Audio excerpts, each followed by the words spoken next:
We're back for another event of Innovate Australia.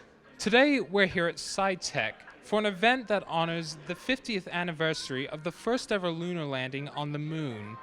We're going to speak with a few professionals in the space program to find out why this historical event is so relevant to the Australian community.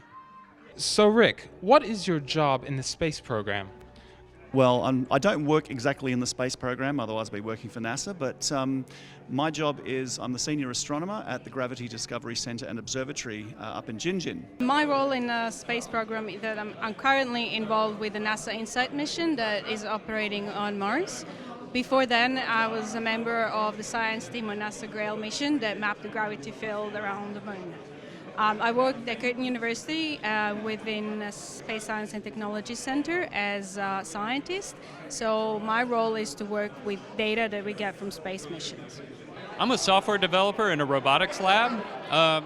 We do a whole range of different types of robotics and automation to help with the manned space program. Given that Australia is on the southern hemisphere, it was in a unique and a special place to act as a relay and as a communication location for the Apollo capsules. So they were a part of the original Gemini program and of course also the Apollo program as well. So they were a tracking station. They track where the spacecraft was going, whether it's orbiting around planet Earth or translunar going to the moon itself. So when Goldstone in the United States couldn't track the spacecraft going to the moon because they were pointing the opposite way, then Australia could take over and listen and relay the telemetry and communications from the ship on the way to the moon. And sorry, your answer just reminded me of this not that old Australian film, The Dish. Have you seen that?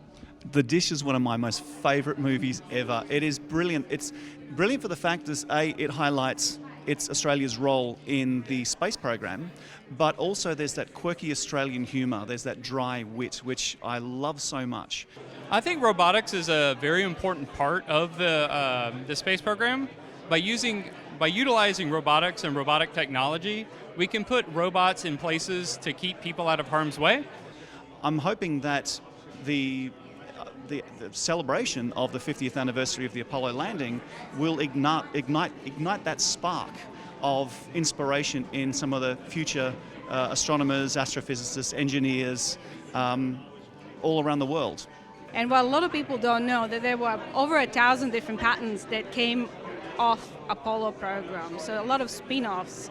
For example, dehydrated food or memory foam that we all have in our shoes nowadays, or cameras. So we all have cameras in our phones, and thanks to the Apollo program, when there was the first need for miniaturized technological equipment, we now have actually tiny cameras to use in our phones. I think ever since the very beginning, people on Earth have looked up to the stars and wondered what's there.